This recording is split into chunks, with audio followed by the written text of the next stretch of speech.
Bismillahirrahmanirrahim. Assalamualaikum warahmatullahi wabarakatuh. Alhamdulillah wa sallallahu ala sayyidina Rasulillah wa ala alihi wa sahbihi wa mawalah wattaba'a hudah, amma ba'd. Alhamdulillah atas segala nikmat Allah sehingga kita bisa melanjutkan kajian kita pada malam hari ini yang insyaallah diberkahi oleh Allah Subhanahu wa taala. Amin ya rabbal alamin. Salawat beriring salam tercurahkan kepada junjungan Nabi Agung Baginda Muhammad sallallahu alaihi wasallam, Nabi yang bersabda, al-bakhilu man idza dzukirtu 'indahu falam yusalli alayya. Orang yang pelit di antara kalian adalah orang yang jika disebutkan namaku tidak mau bersalawat kepadaku sallallahu alaihi wasallam, atau kama qala alaihi salatu wassalam.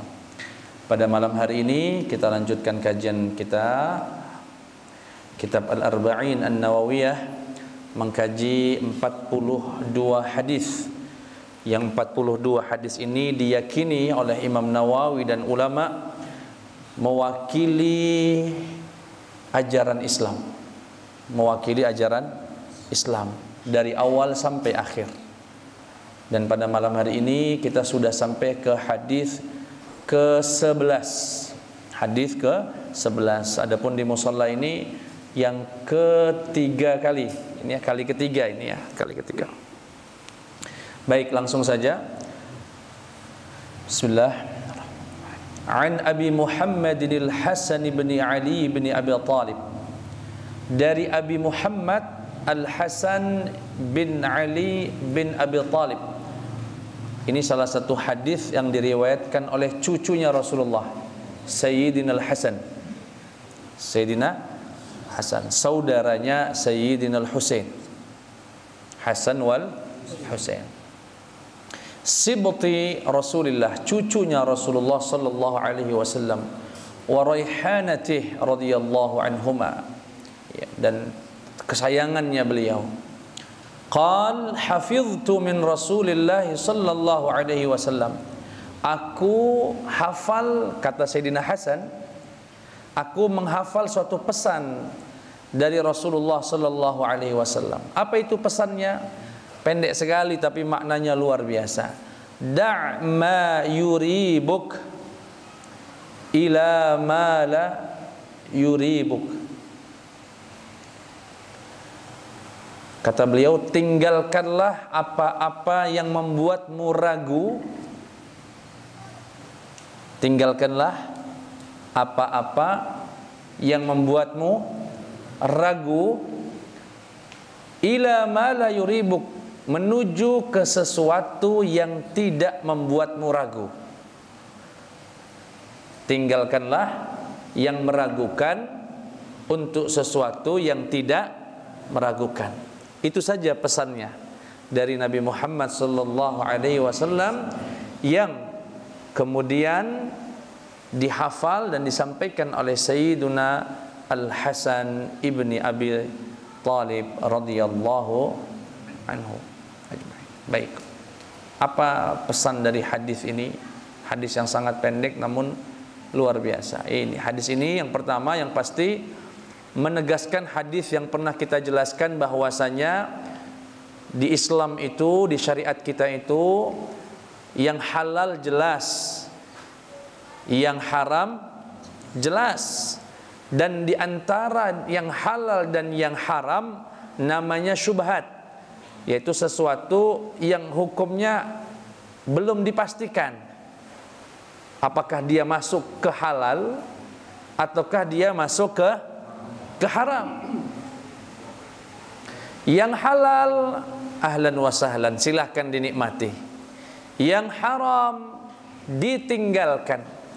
Yang syubhat gimana nih Ustaz? Yang setengah-setengah ini, ada halalnya ada haramnya, lebih baik ditinggalkan. Bahkan kadang-kadang wajib ditinggalkan. Dan ini sudah kita jelaskan pada satu majlis kalau nggak salah saat itu di Masjid An-Nur, ya, Masjid An-Nur.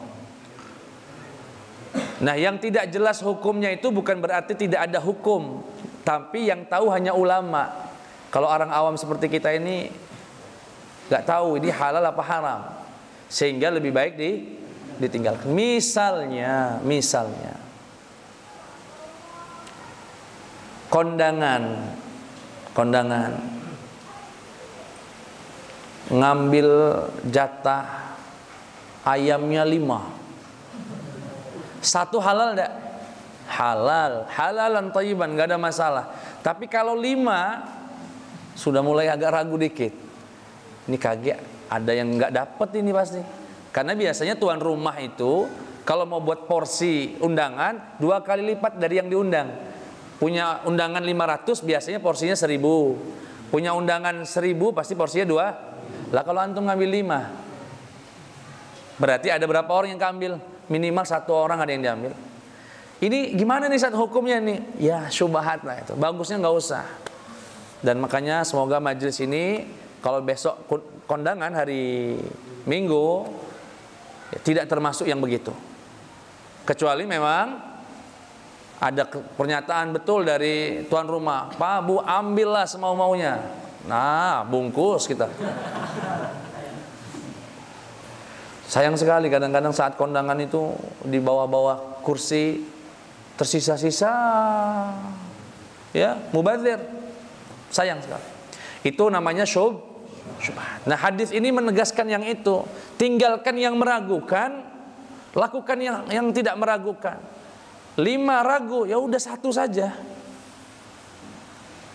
Kira-kira paham? Ada daging impor dari Brazil, daging sapi. Kita nggak tahu, kebetulan tidak ada label halal dari MUI misalnya. Ini disembelih pakai bismillah atau tidak ya? Nggak tahu, disembelihnya di Brazil sana. Ya Pak ya? Meragukan ini. Tinggalkanlah, cari yang lain. Yang pasti halalnya. Nah orang-orang yang mampu menjaga semacam itu telah menjaga agama dan harga dirinya. Faqad istabra'a li dinihi wa 'irdih, telah menjaga diri agamanya dan menjaga harga dirinya. Tapi kalau sudah ada label halalnya, MUI sudah memeriksa, BPOM kita sudah memberikan pernyataannya atau daftarnya, legalnya, ya halal. Jangan kemudian was-was, nggak boleh juga. Sampai sini jelas Pak ya? Bahkan orang yang semampu semacam ini disebut dengan wara'. Apa disebut dengan apa? Wara'un, pakai bahasa Arab. Dulu ulama dulu, jangankan yang enggak jelas gitu, yang halal saja jaga-jaga. Suatu ketika ada seorang wali Allah Subhanahu wa taala bernama Ibrahim ibnu Adham. Ibrahim bin Adham. Ketika sampai ke Mekah Al-Mukarramah, dilihat oleh jamaah yang lain, beliau ini enggak minum Zam-Zam. Ketika ditanya kenapa enggak minum Zam-Zam, saya enggak punya gayungnya. Dulu masih zaman dulu belum ada seperti masih ngambil dari sumur langsung. Saya enggak punya embernya katanya. Loh kan ada embernya, bukan itu punya pemerintah, aku enggak galak. Bayangkan itu Pak. Saking ingin menjaga diri. Tapi mungkin ada sebagian dari kita menganggap berlebihan amat sih Ustaz. Pemerintah juga kan uang punya rakyat juga misalnya. Ya memang bagi kita itu berlebihan, bagi kacamata kita yang biasa untuk melabrak. Tapi bagi seorang wali Allah hal itu ya harus ada dalam setiap zaman orang-orang semacam itu. Orang-orang semacam itu harus ada. Sampai sini jelas kira-kira? Jelas. Kemudian yang bisa diambil dari hadis ini, ya salah satunya hadis ini melahirkan salah satu kaidah terbesar dalam hukum Islam. Kaidah terbesar dalam hukum, kaidah fikih. Apa itu Ustaz? Dari hadis ini lahir suatu kaidah, semoga bapak-bapak bisa menghafalnya, galau-galau, teman-teman galau-galau bisa menghafalnya. Al-yaqinu la yazulu bisyak. Kaidahnya, hukum yang tetap dengan keyakinan tidak bisa dirubah dengan keraguan. Hukum yang ada, yang tetap berdasarkan keyakinan, yakni ada keyakinan, itu tidak boleh dirubah dengan hukum baru yang berdasarkan keraguan. Sampai sini bisa dicerna ininya, apa namanya, terjemahannya, fikih. Nah, ini saya bawa izin, saya bawa kitab ini dulu saat saya di Al-Azhar. Ini buku diktat S2. Buku diktat maksudnya buku apa? Buku mata pelajaran. Buku mata pelajaran. Nah, ini. Saya akan hari ini banyak dari baca kitab ini saja. Apa kaidahnya tadi, Pak? Al-yaqin la yazulu bisyak, keyakinan tidak dapat dirubah dengan keraguan. Hukum yang berdasarkan keyakinan tidak dapat dirubah dengan keraguan. Nanti dari kaidah ini banyak kaidah turunan, cabang. Kita akan pelajari beberapa di antaranya. Ya. Saya ambil contoh biar apa dia? Biar enak. Misalnya saya sholat, sudah yakin wudu. Masuk ke sholat itu kira-kira kita sudah dalam kondisi yakin wudu enggak?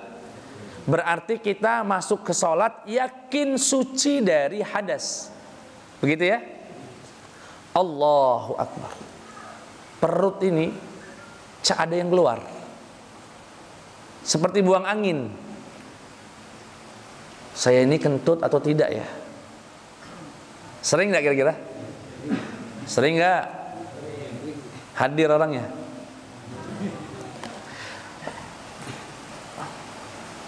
Pertanyaannya, apa sikap yang harus saya ambil, Ustadz? Saya ini ragu nih, perut kayak ada yang keluar. Apakah saya batalkan sholat saya, kemudian saya wudhu, atau saya lanjut?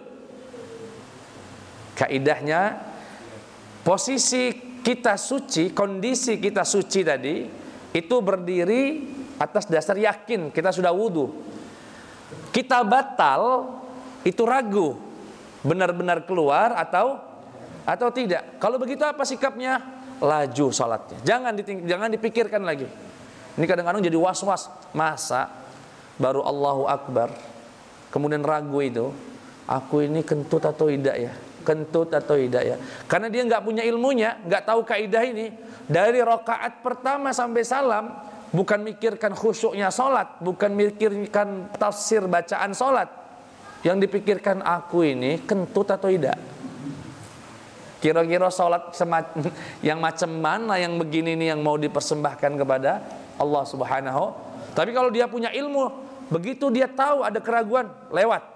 Nggak ada pintu masuk setan masuk membisikkan sesuatu. Al-yaqinu la yazulu bi, sesuatu yang telah yakin tidak bisa dirubah-rubah dengan keraguan. Makanya ada satu hadis dari Rasulullah sallallahu alaihi wasallam.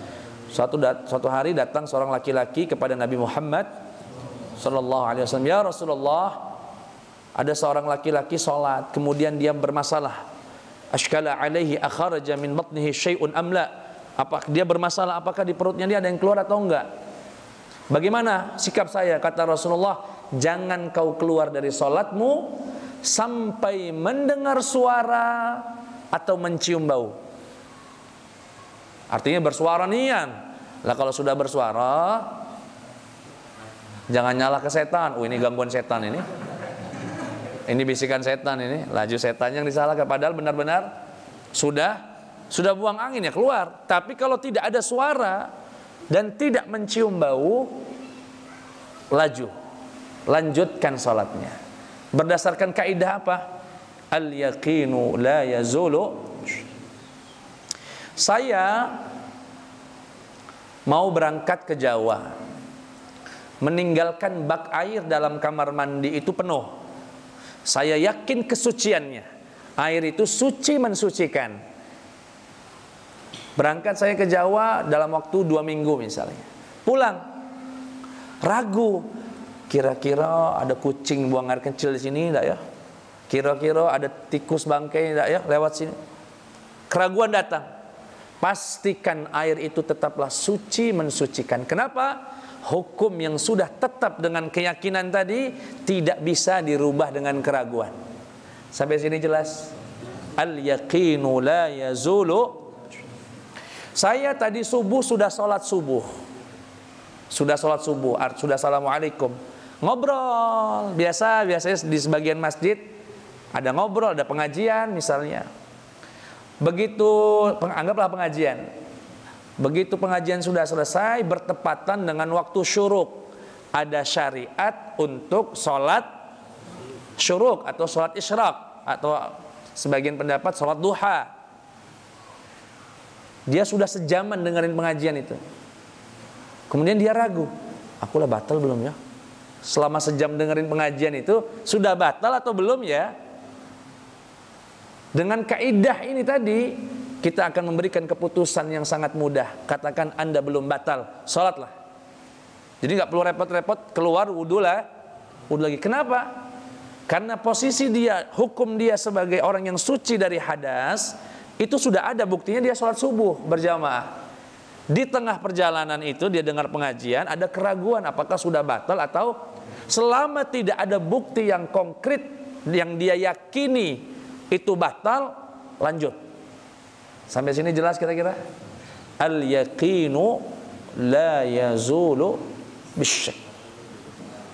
Dari kaidah ini ribuan, bahkan mungkin ratusan ribu kasus bisa diselesaikan dengan satu kaidah ini. Fahimtum insyaallah? Ini pesan Rasulullah tadi, tinggalkan yang meragukan dan amalkan yang tidak meragukan. Artinya yang kamu yakini. Baik, saya ambil sedikit-sedikit saja karena waktu kita terbatas. Kita coba buka lembaran berikutnya tentang kaidah-kaidah cabang, artinya kaidah turunan dari kaidah besar tadi. Itu kaidah besar namanya. Kaidah yang universal, yang cakupannya luas. Bisa masuk bab toharah, bab suci, bisa masuk bab pernikahan, bisa masuk bab muamalat, ekonomi, bisa masuk bab jenazah, bisa macam-macam. Macam-macam. Baik, kaidah yang berikutnya, turunannya ya, kaidah turunannya. Al-aslu baqa'u ma kana 'ala makan.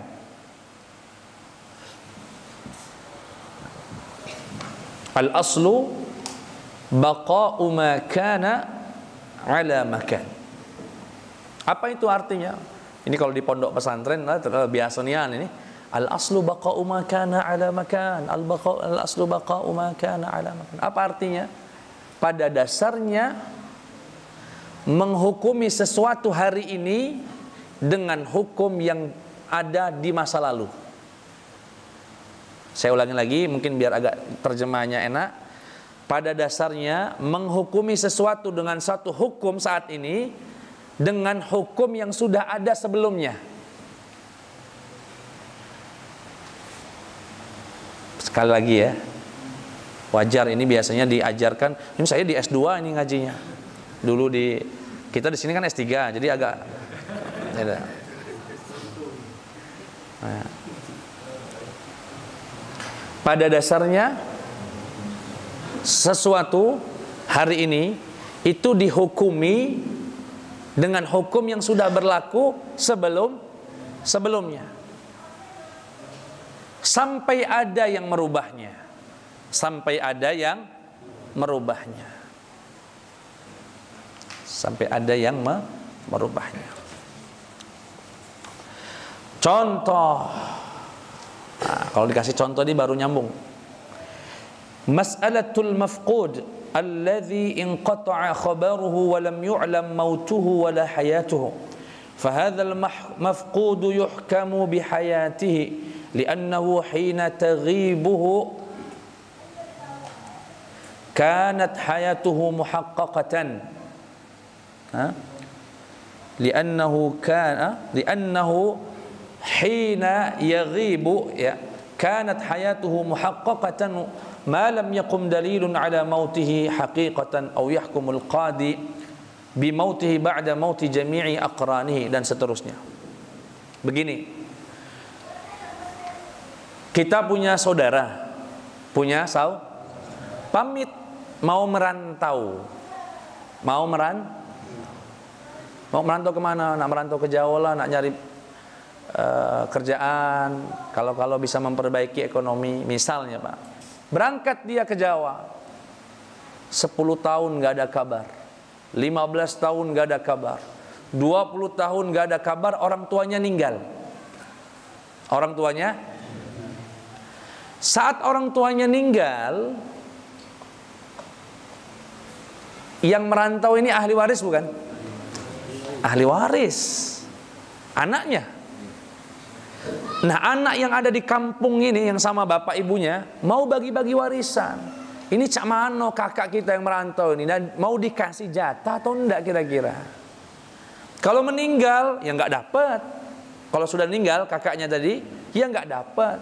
Kalau masih hidup ya wajib dikasih, dan kita nggak boleh ngambil, itu bukan hak kita, hak beliau. Gimana itu? Nah, ini berdasarkan kaidah ini bisa dijawab. Menghukumi hari ini berdasarkan hukum yang berlaku di masa lalu. Menghukumi kakaknya hari ini kira-kira masih hidup atau sudah mati ya? Kira-kira pas safar waktu itu, pas merantau itu hidup atau mati, Pak? Hidup. Ada orang merantau meninggal? Katanya. Berarti hari ini dia dihukumi hidup. Berarti di hari ini dia dihukumi hidup. Kenapa? Menghukumi hari ini dengan hukum, dengan kondisi yang ada sebelumnya. Sebelumnya dia masih hidup. Selama tidak ada informasi yang valid menyatakan beliau meninggal dunia, beliau masih dianggap hidup. Kalau begitu bagaimana cara bagi warisannya, Ustadz? Ya dianggap seperti ada, nanti jatahnya disimpan. Kalau dia datang diberi. Kalau dia datang diberikan. Sampai sini jelas kira-kira? Al-aslu baqa'u ma kana ala makan. Tapi Ustadz lalamu nih antat 40 tahun ndak kata kabar, uangnya misalnya. Ada caranya. Bagaimana caranya? Adukan ke hakim, ke pengadilan untuk menyidang kakaknya nih meninggal atau belum. Meninggal atau? Kalau saya hakimnya, berdasarkan yang diajarkan oleh para ulama dalam bab kehakiman, saya akan bertanya, coba data teman-teman sebayanya di kampung, lah ninggal galau atau belum? Woi Ustadz lah, anda katek lagi zaman beliau nih, sudah hilang, nggak tahu lagi. Oh ya sudah, ketok palu, dia meninggal dunia, tok tok tok, bagilah warisan. Begitu Pak hakim. Kalau teman sebayanya sudah banyak meninggal, nggak ada sisa-sisa lagi. Kalau masih ada satu, tahan dulu. Sampai ini jelas kira-kira? Al-aslu baqa'u ma kana ala makana. Ya, pada dasarnya menghukumi sesuatu di hari ini, di saat ini, itu dengan hukum yang berlaku di masa lalu. Sampai ada yang merubahnya. Ya tahu-tahu datang surat pernyataan dari rumah sakit di mana sedang mencari orang hilang atau mencari keluarga tentang wafatnya jenazah si fulan-fulan. Oh iya ini kakak kami nih, oh ini meninggal dunia. Sampai sini jelas Pak?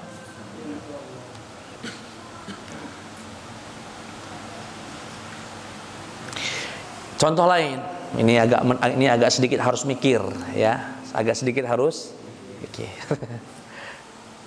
Idza mata nasrani faja'at imra'atuhu wa qalat innaha aslamat ba'da mautihi fastahaqqa mirathahu wa qala al-warathah bal hiya aslamat qabla mautihi fala miratha laha fal qawlu qawlu al-warathah 'inda ba'd al-fuqaha. Begini, ada seorang laki-laki Nasrani Kristen menikah dengan wanita Kristen. Paham ya?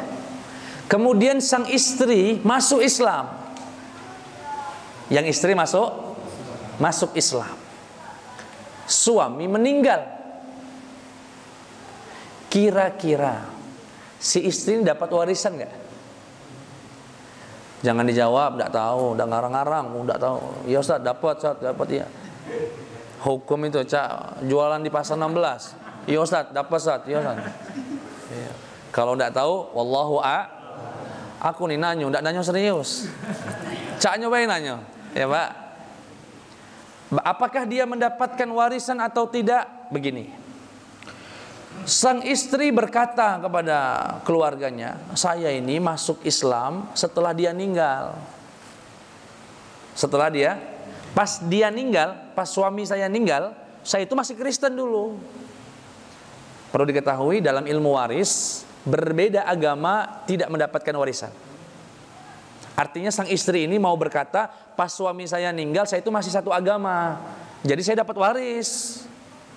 Seharusnya saya dapat waris. Saya ini masuk Islam ini setelah dia meninggal. Kata anak-anaknya yang lain, oh enggak, mama itu masuk Islamnya sebelum meninggal. Jadi pas papa meninggal itu, mama sudah Islam, sudah beda agama sama bapak, yang enggak dapat waris. Ini terjadi kemungkinan besar kalau istrinya istri muda. Anak-anaknya itu bukan anak-anak dari wanita tersebut. Nah, anak-anaknya mempertahankan harta bapaknya biar nggak dibagikan kepada si istri. Ngakulah anak-anaknya berkata, enggak, ibu tiri saya ini masuk Islamnya saat bapak saya masih hidup. Artinya sudah beda agama sejak lama. Makanya pas bapak saya meninggal sudah beda agama, jadi nggak dapat warisan. Kira-kira terjadi perbedaan begini, siapa yang dimenangkan? Nggak nanya ya, ini Cak nyobain nanya. Jawabannya adalah yang diambil adalah ucapan sang anak. Kenapa? Perhatiin. Ini perempuan saat suaminya meninggal, itu kan pertanyaannya, dia ini masih Kristen atau sudah Islam? Pertanyaannya, hukumilah kondisi saat itu dengan hukum sebelumnya. Sebelumnya dia apa? Kristen. Sehingga wanita itu dihukumi sebagai wanita Nasrani saat suaminya meninggal dunia, berdasarkan kenasraniannya sebelum suaminya meninggal. Sampai sini jelas kira-kira? Ya, makanya agak sedikit mikir ya. Kecuali ada dalil betul, ada saksi 10.000 orang atau 1.000 orang atau 5 orang bahkan cukup, 2 orang cukup, mengatakan oh enggak, dia masuk Islamnya setelah suaminya meninggal. Sampai sini semoga bisa jelas. Yang saya sampaikan ini ya tidak semuanya disepakati ulama ya, tapi insyaallah. Yang berikutnya, kaidah berikutnya, al-aslu idhafatul hadisi ila aqrabi awqatihi. Kalau belajar fikih, kalau di UIN di kuliah syariah ini, kalau di pondok pesantren nama ilmunya qawaid fiqhiyah, kaidah-kaidah fikih.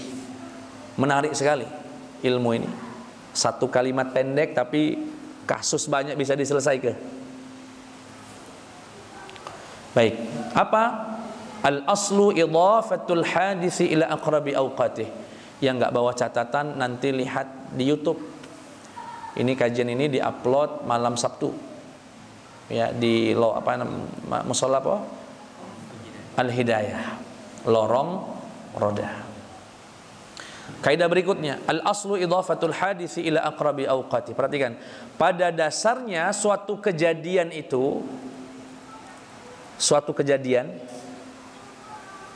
dinisbatkan kepada sebab terdekat, bukan sebab terjauh. Saya ulangi lagi. Pada dasarnya suatu kejadian itu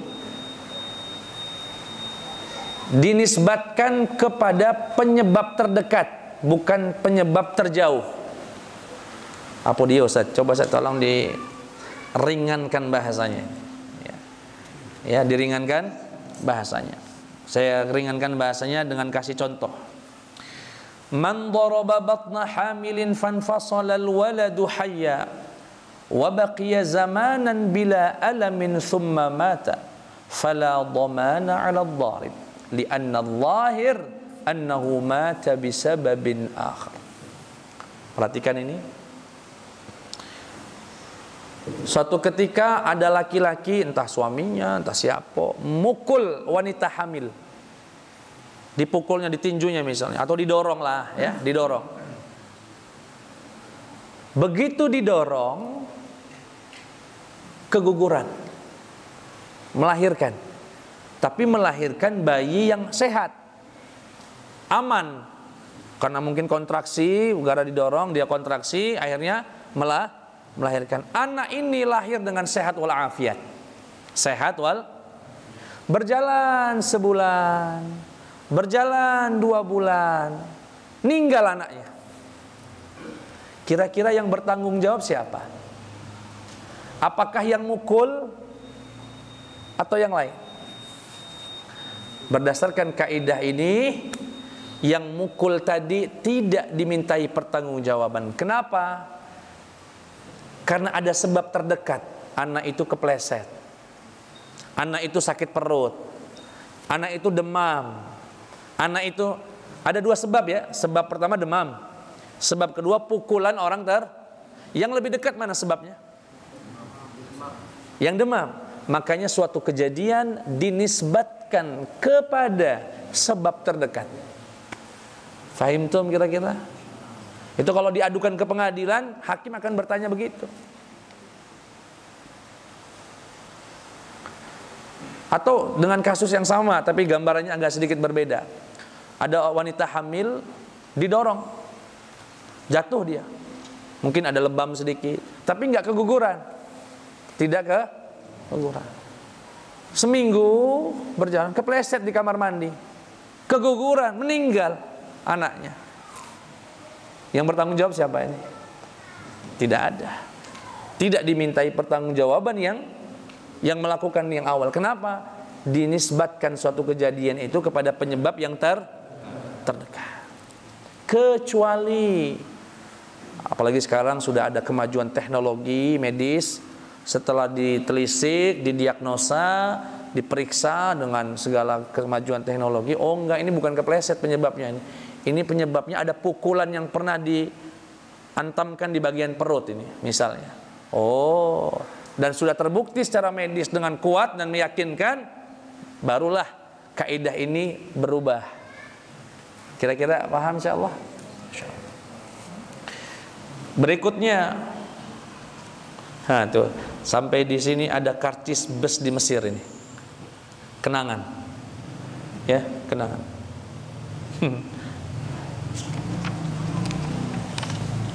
Yang berikutnya,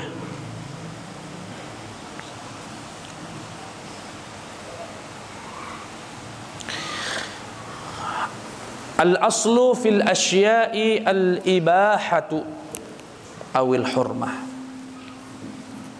Pada dasarnya sesuatu itu halal. Pada dasarnya sesuatu itu halal.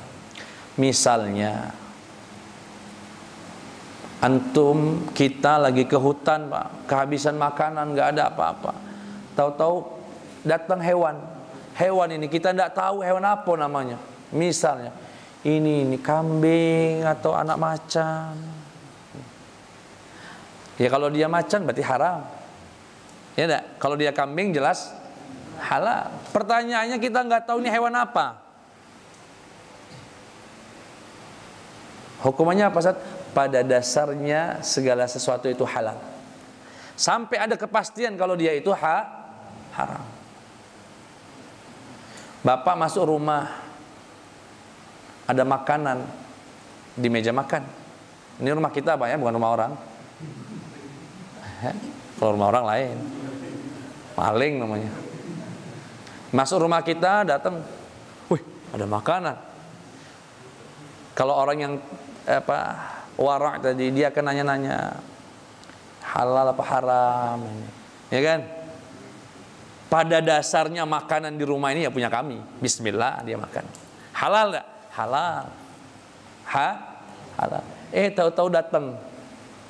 Oh, kok dimakan? Loh, kenapa? Ya Allah itu nitip Pak, tetangga barusan nitip. Nah, enggak tahu. Berarti yang dia makan tadi tetap dihalal, enggak berdosa maksudnya. Walaupun tetap dimintai ganti rugi. Tapi saat itu, saat mengambil keputusan makan atau tidak, pada dasarnya sesuatu itu Sampai sini jelas insya Allah. Walaupun lebih baiknya jangan. Kalau nggak jelas ya, Rasulullah itu kalau ngeliat kurma di rumahnya, udah dimakan, diambil ditaruh di meja. Kenapa? Beliau takut itu sedekah dari orang. Dan seorang nabi dilarang memakan sedekah. Fahimtum? Insya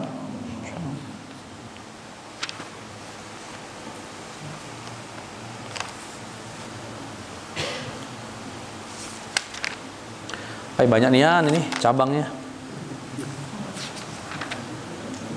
Hah? Sikok lagi lah ya. Satu lagi. Ini penting nih. Ini paling penting buat kita nih dalam kehidupan. Apa itu? Al-aslu bara'atudz zimmah.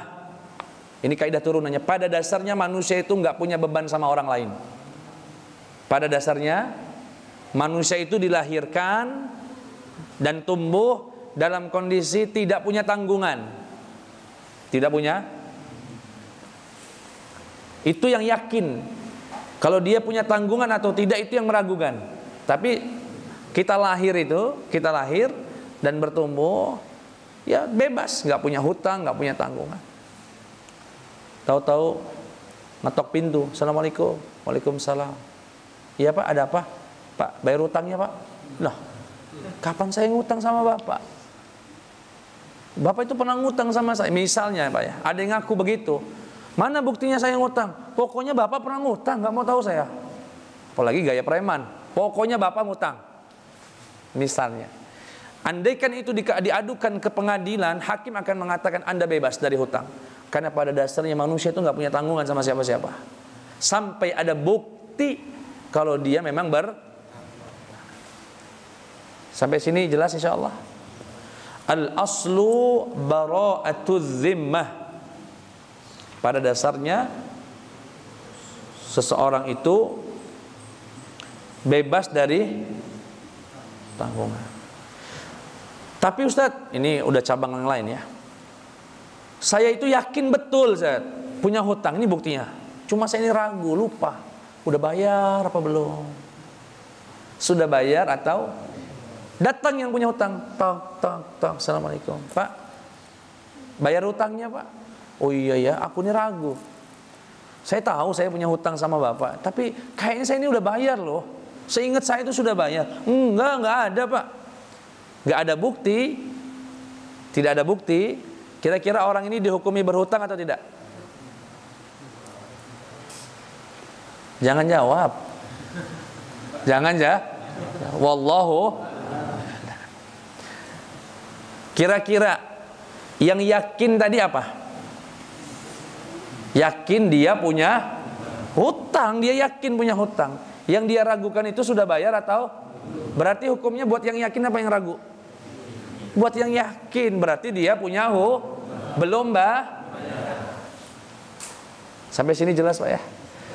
Itulah kurang lebih da'ma yuribuk ila ma la yuribuk. Subhanallah. Rasulullah ngomongnya pendek aja, nggak usah panjang-panjang. Ribuan kasus bisa diselesaikan. Itulah jawami'ul kalim. Kemampuan Nabi Muhammad sallallahu alaihi wasallam berkata-kata pendek tapi maknanya Nah, saya mau ngasih contoh beberapa biar tambah jelas. Dan sudah jelas sebetulnya ya. Datang ada suami istri. Istrinya merantau menjadi TKW di Hong Kong.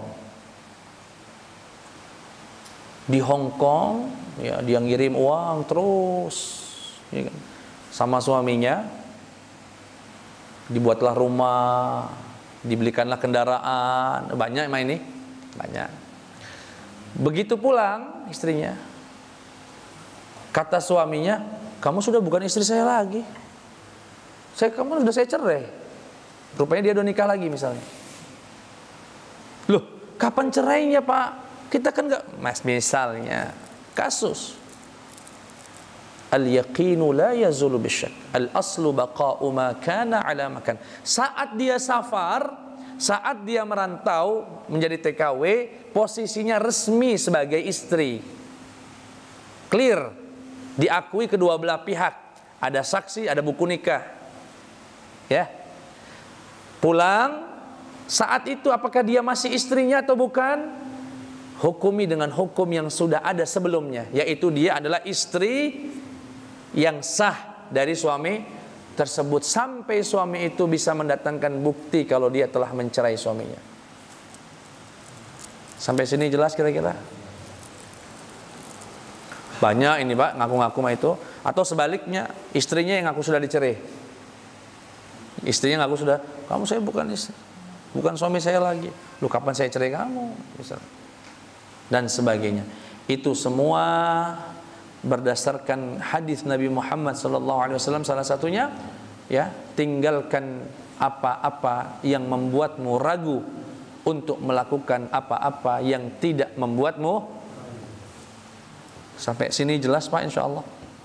Dah, itu ajalah ngaji kita malam hari ini. Semoga ada manfaatnya, ya. Tapi saya mohon Bapak jangan mentang-mentang tahu kaidah ini langsung nyimpulkan galau sendiri di rumah. Tetap konfirmasi ke ulama. Tetap konfirmasi. Kenapa? Karena setiap kaidah punya pengecualian. Ini kaidah nih Pak. Likulli qaidatin istitsnaat. Setiap kaidah itu pasti ada pengecualian. Artinya tidak berlaku 100%. Pasti ada pengecualian. Nah, yang tahu pengecualian itu hanya ulama. Insyaallah Pak ya. Insyaallah. Itu saja, kurang lebihnya mohon maaf, kepada Allah mohon ampun.